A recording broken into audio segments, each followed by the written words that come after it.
शव यात्रा। अमरपुर नाम के एक गांव में विमल हलवाई अपने 2 छोटे बच्चों और बीवी के साथ रहता है। विमल की पत्नी ज्योति भूत प्रेत जादू टोने में बहुत माना करती थी। इसका बिल्कुल विपरीत विमल इन चीजों को दकियानों से माना करता था। रोज की तरह विमल अपने मिठाई की दुकान जाने के लिए निकलने की हड़बड़ी में होता है। मैं निकलता हूँ ज्योति, देरी हो जाएगी, दुकान भी खोलनी है मुझे। अजी ध्यान से, आज अमावस्या है। रास्ते में कोई कपड़ा या कुछ भी गिरा हो तो उसे लांग मत दीजिएगा, बगल से चले जाइएगा। अरे ऐसे तो तुम मुझे पागल ही कर दोगी क्या? हाँ, मैं नीचे देख कर चलूं कि सामने से कोई गाड़ी घोड़ा आकर मेरे ऊपर से चला जाए? दोनों हालत में तो मेरी ही मौत है।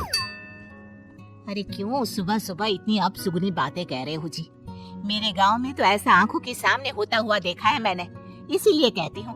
वरना मुझे क्या, पड़ोसी को तो नहीं कहना चाहती मैं, पति है आप मेरे, इसलिए बोल रही हूँ।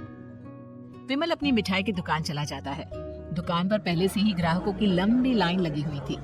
ये लो, वहाँ ज्योति अमावस्या को लेकर परेशान है और आज तो हमेशा से ज्यादा ही लंबी लाइन लगी पड़ी है। अच्छी खासी बिक्री होगी आज।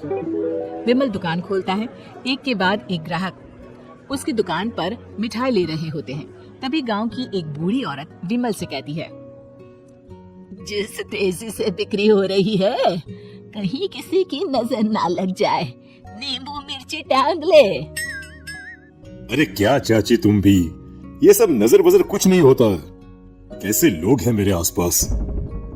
अपनी दुकान से शाम को विमल हंसते कूदते वापस घर आता है। हाँ, आज तो अच्छी खासी बिक्री हुई है। एक महीने में जितनी बिक्री होती है, एक ही दिन में आज उतने पैसे कमा लिए मैंने। ये तो बहुत अच्छा हुआ जी, आज ही घर की नजर उतारी है मैंने। बिक्री तो अच्छी होनी ही थी। अच्छा, तुम खाना लगा दो, सारा माल बिक चुका है। मुझे शहर जाना होगा, कुछ चीजों की जरूरत पड़ेगी। रात भर मिठाई बनाऊंगा, तब जाकर कल सुबह दुकान खोल पाऊंगा। खाना खाकर विमल शहर जाने के लिए निकल पड़ता है। सुनिए जी, ध्यान से जाइएगा, चौरस्ते पर किसी जादू टोने की चीज पर पैर मत रख दीजिएगा। हे भगवान, हद हो गई ज्योति, ये तो मैं जा रहा हूँ। विमल गुस्से से शहर जाने निकल पड़ता है। रात का काला घना अंधेरा, चांद की एक भी किरण ना होने के कारण अंधेरे में कुछ भी देख पाना मुश्किल था। जंगल के बीच के एक अध कच्चे रास्ते से विमल जा रहा होता है। चारों तरफ उफ अंधेरा और सन्नाटा सुनाई दे रहा था, और सुनाई दे रही थी विमल के पैर के नीचे आ रहे सूखे पत्तों की आवाजें। तभी अचानक दूर से उसे कुछ आवाजें सुनाई देती है। अरे, ये इतनी रात को जंगल के रास्ते कौन जा रहा है? शायद कोई टोली होगी।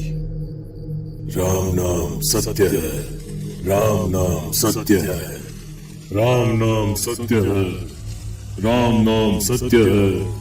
धीरे धीरे आवाज कुछ कुछ सुनाई पड़ती है। आवाज धीरे धीरे और नजदीक आती सी लगती है। विमल देखता है कि उसके सामने से सजी धजी सफेद कपड़े में लिपटी एक अर्थी निकल रही है, जिसके साथ 5 लोग ही थे। 4 आदमियों ने उसे कंधा दिया हुआ था। एक मटका लिए आगे आगे बढ़ रहा था। विमल के बिल्कुल सामने आकर अर्थी रुक जाती है। उसमें से एक आदमी विमल से कहता है, अरे भाई, जरा अर्थी को कंधा लगाना, मैं बहुत थक गया हूँ, बड़ी मेहरबानी होगी। हाँ भाई, कंधा तो मैं लगा दूं, पर रात को 12 बजे ये शव यात्रा, इस समय कौन अर्थी ले जाता है? तभी विमल को ऐसा लगता है कि शव में से आवाज आई। ये आवाज। मजबूरी है भाई, आप कंधा दीजिए, मैं रास्ते में सब बताता हूँ आपको। विमल अर्थी को कंधा दिए चल रहा होता है कि उसे ऐसा लगता है कि हाथ में मटका लिए जो आदमी शव के आगे चल रहा है, उसके पैर उल्टे हैं। क्या हुआ भाई, हकला क्यों रहे हो? वो आपके साथी के पैर उल्टे। विमल अपनी बात पूरी भी नहीं कर पाता कि वो देखता है कि उस आदमी के पैर तो सीधे ही हैं। अरे नहीं, कुछ नहीं, मुझे शायद वहम हुआ होगा। धीरे धीरे सब आगे बढ़ रहे होते हैं। तब विमल को अचानक लगता है मटके में से एक हाथ बाहर आ रहा है। विमल घबरा जाता है। इसके पहले वो कुछ बोल पाता, कल्लू कहता है, मेरा नाम कल्लू है, हम 6 दोस्त थे, जिसमें से एक को तो तुम सोया हुआ देख रहे हो। इतनी पक्की दोस्ती थी कि जैसे हम सब सगे भाई हैं, पर किस्मत का कोई क्या कर सकता है। आज से 4 साल पहले एक नदी में हम सब नहाने गए थे, जिसमें डूबकर राजेश की मौत हो गई। किसी मजबूरी के कारण हमें उसकी अर्थी को रात को ही शमशान घाट ले जाना पड़ा।